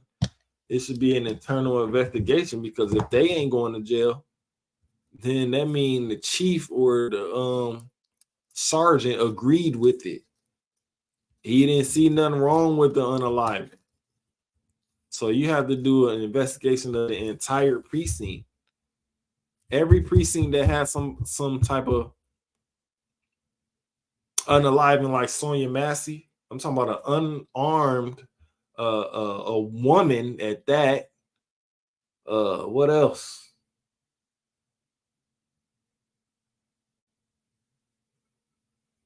Facts.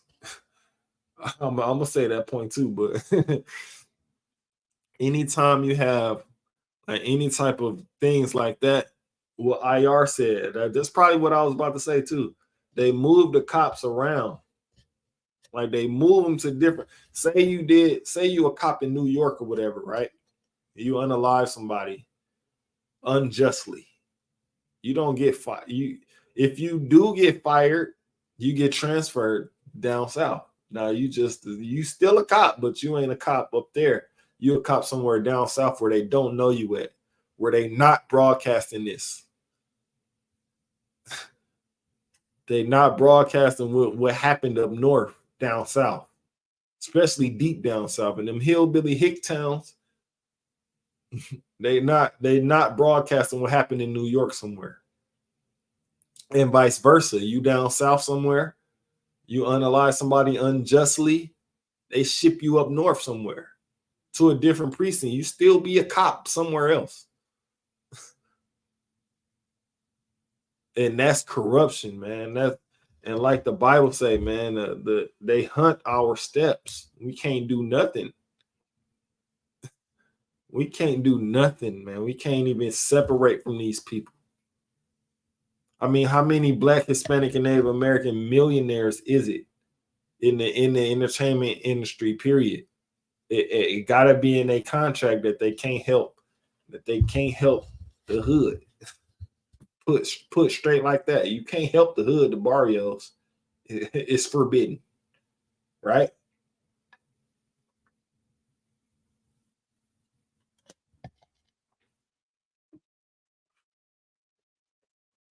Got to be in the contract, because who does that? What artist does that? I heard Kodak Black did that before in his neighborhood, but look at Kodak Black now. You don't hear his music.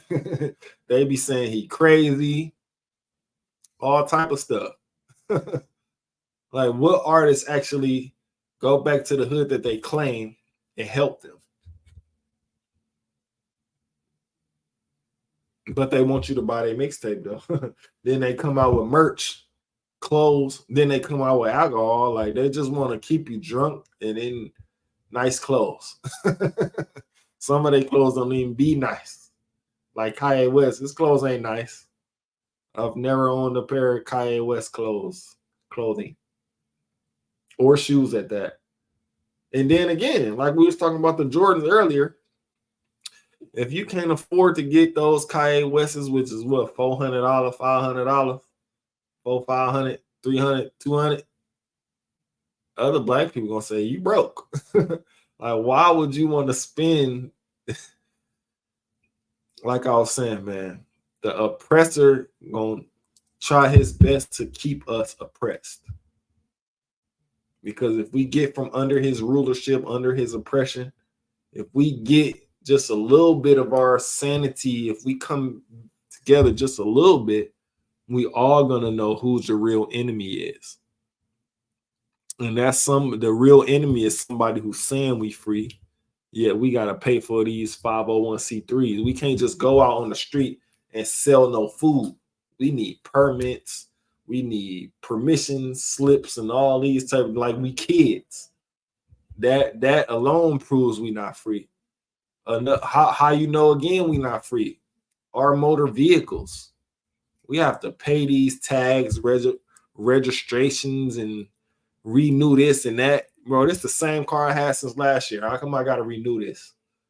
And it costs a little bit more. It costs a little bit more this year, keeping us oppressed. We, some of us, majority of us working that paycheck to paycheck. It's hard to save a little extra money because why? So every other year or some rent going up. They didn't even tell you utilities went up.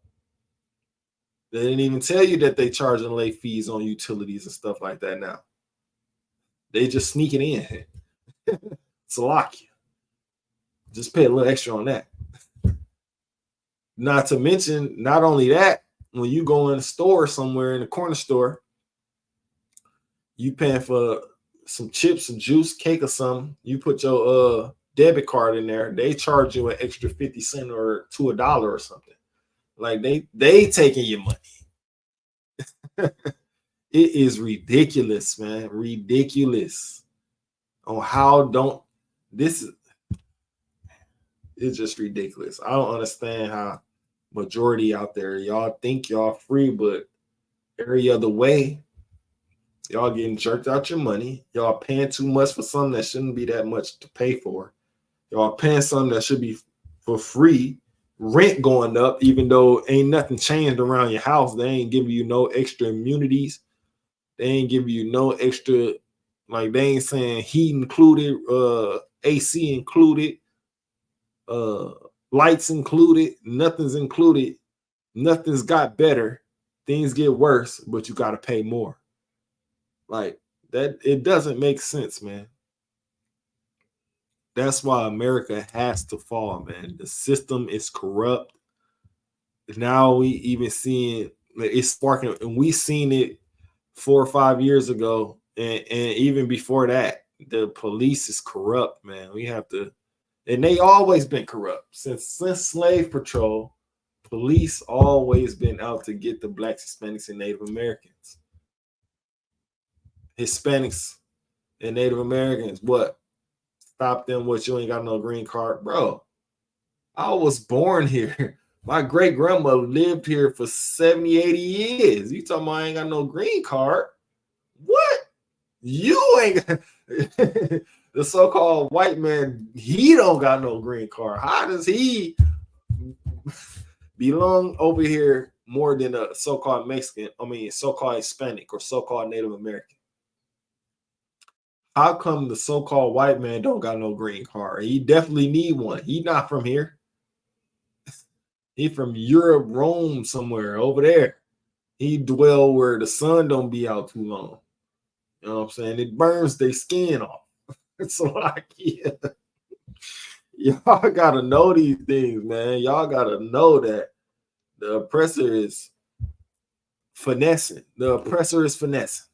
Facts. Facts. And he been finessing for years, and he won't stop until our king come, shut it down, you know what I'm saying? Give us the order to go shing, shong, shing, niggas, they necks off or whatever the case, round them up. All that, man, gotta happen. Because he that killeth with the sword shall be killed with the sword. And how are we dying in America as blacks, Hispanics, and Native Americans? Corrupt food, corrupt living, corrupt air. You can't even breathe clean air, folks. They done corrupted everything. Defiled water. What else? What else that the so-called white man touched and it's still pure? Nothing.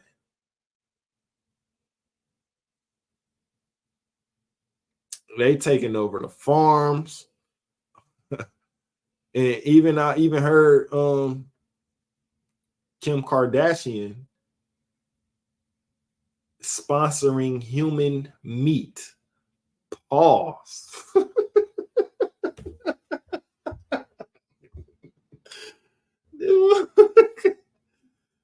Yep, Salaki. Facts, IR. Human clone meats. Pause. Like Kim Kardashian talking about human meat. Pause if necessary. Big pause, man. That's crazy work. We can't, man, if the things ain't, and then not only the meats, they got cloned watermelons, lettuce is cloned. Some lettuce, you have to do certain tests on lettuce. Cheese, not 100% cheese. What else? Man, you just got to be careful on what you consume in what you consume in your body and what you consume in your eyes. Your eyes can consume things too. If you didn't know, your eyes consume a lot. You know, your ears is supposed to. That's why you have 2 ears and 1 mouth. You're supposed to listen more than you can talk, right? Your ears consume stuff too. But my thing is, do your research on these things that we bring out in the ISUPK, man. It's facts. We only here to help you, the Blacks, Hispanics, and Native Americans. When we say blacks, we mean, you know, hold on. I want to shout out everybody. I don't want to miss no one. You get that? Yeah. When we say blacks, we mean everybody. The Negroes, West Indians, Haitians, Dominicans, the Jamaicans, Guatemala to Panama, Puerto Ricans, Cubans, Native Americans, North American Indians, the Seminole Indians, Colombians to Uruguay, the Mexicans, Argentinians to Chileans. Like, these are our people that if we all came together, you understand how powerful that is. If we came out of these warehouses, if we came out of these, if we actually took everybody that's so-called blacks and natives and Hispanics, we took our power out of their warehouses, stop making them money. You understand that can break the system alone? Alone, that can break the system.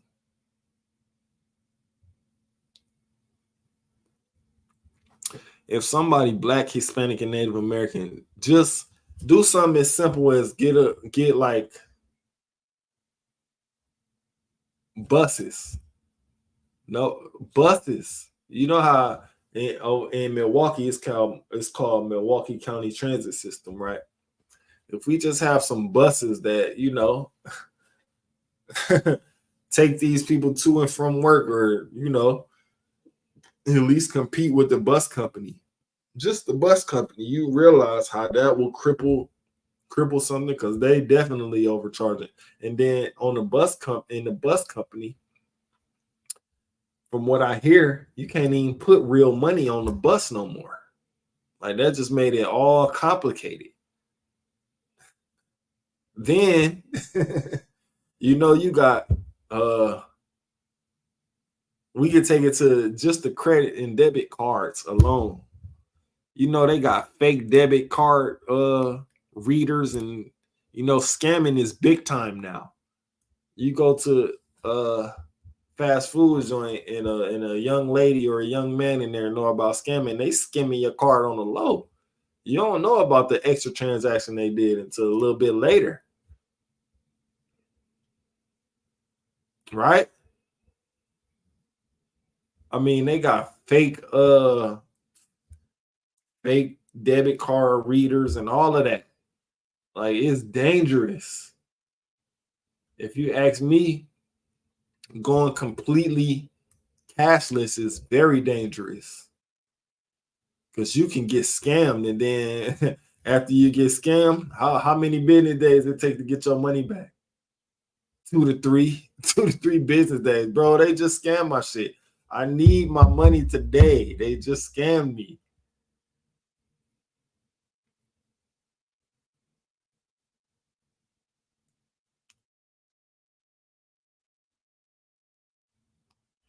Slakia IR said they rip off Uber drivers too. I was paying $3.95 a week to drive for them. Man, look, and they on top of that type of scam, and I haven't seen it here yet in Milwaukee, but in some West Coast cities, you know, they got I'm following these special little pages, right? They got pages where people will ride in the Uber, but mid-ride, they'll cancel the Uber. Scam you right there. You just drove a whole how many ever minutes over here, and they cancel the Uber when they in the back of your car. And you put them out right there, not knowing that they closer to wherever they gotta go. Like, and then on top of that, it's no consequences for these type of things. Like the consequences is minor. Like the dangers of going completely cashless, because we know if you paying cash, then if you got cash on you, then we know you paying, right? If you're in a restaurant somewhere, you got cash, it's better than swiping that, right?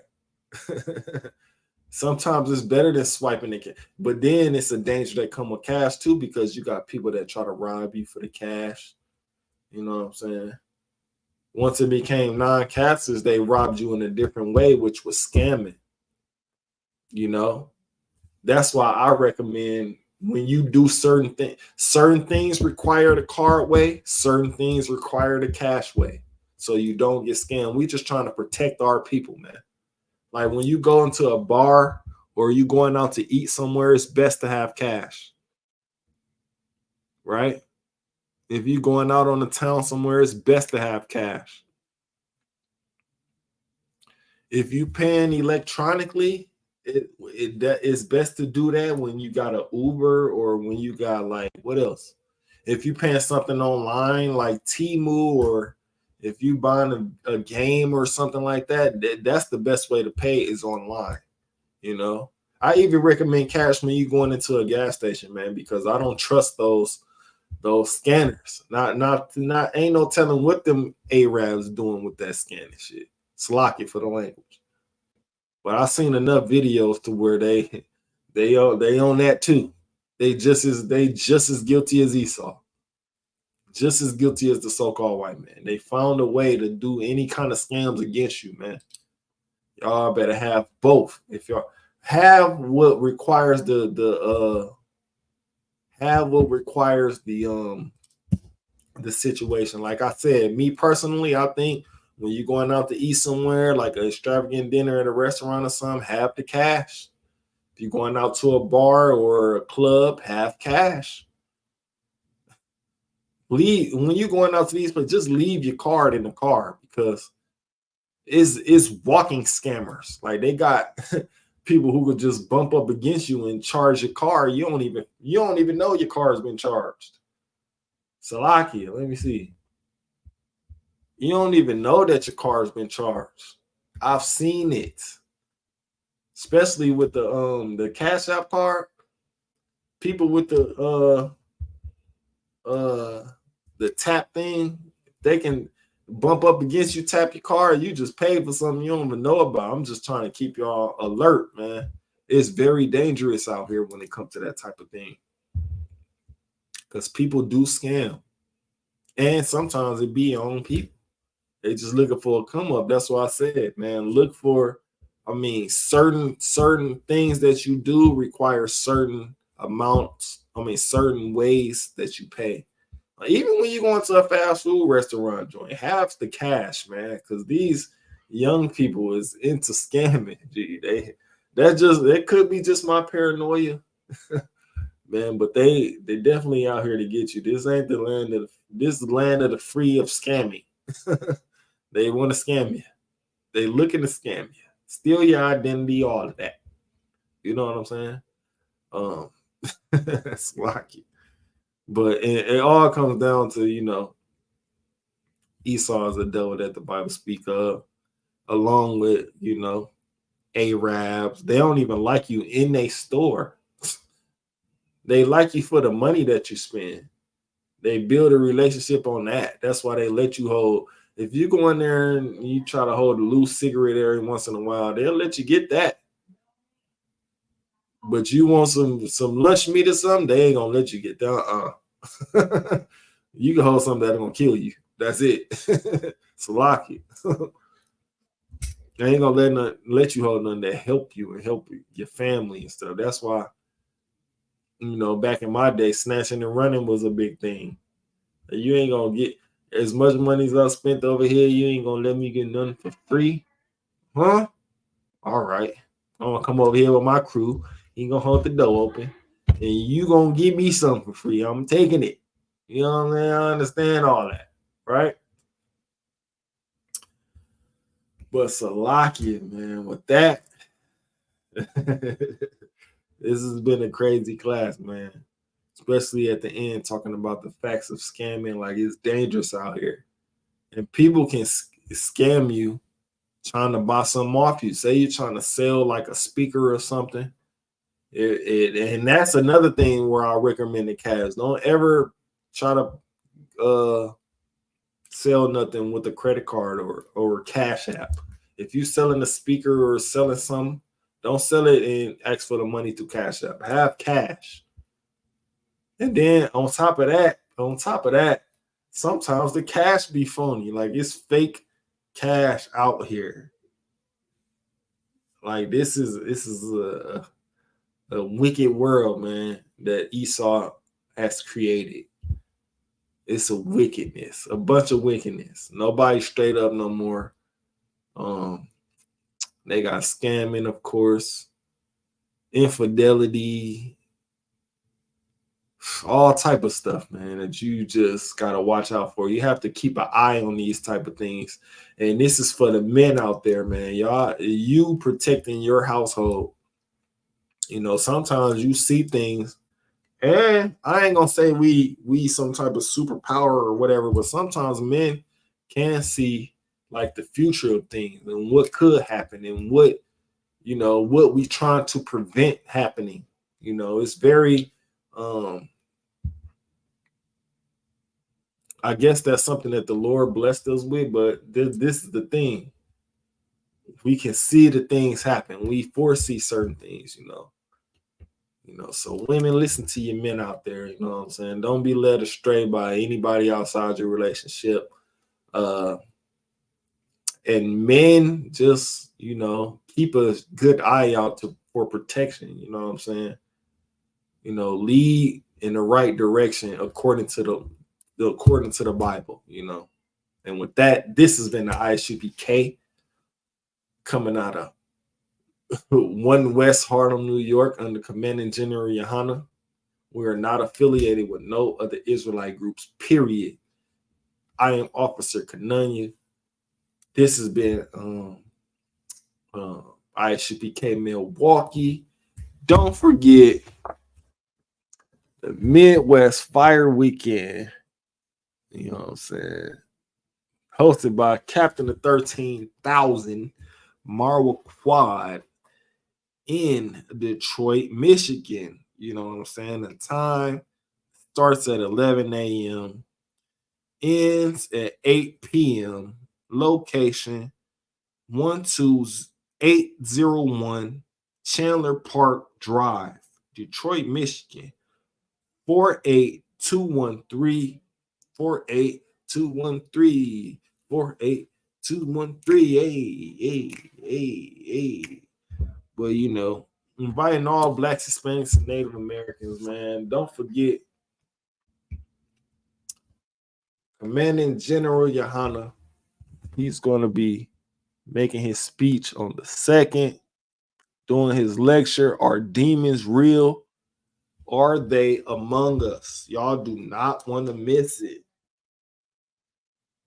You know what I'm saying? The 2nd, from 7 p.m. to 9 p.m., located in 12355 Detroit Ave. Questions, comments, concerns, contact 810-892-3261. And with that being said, Shalom, Israel. Let's get at. Let's begin. It smell good. I don't know what's cooking up there. Like I said, my sisters them, my sisters them in Milwaukee, they be throwing down, man. I challenge y'all, get y'all sisters together against my sisters. We gonna win hands down. Slovakia. That's just that's friendly challenge, you know what I'm saying? But it's facts though. Milwaukee versus anybody in cooking. Friendly wagers are accepted. I can vouch for it. I was a skinny man. I weighed what, 170 about a year ago. That's what the doctor said. Now I weigh about 200. Slovakia shalom.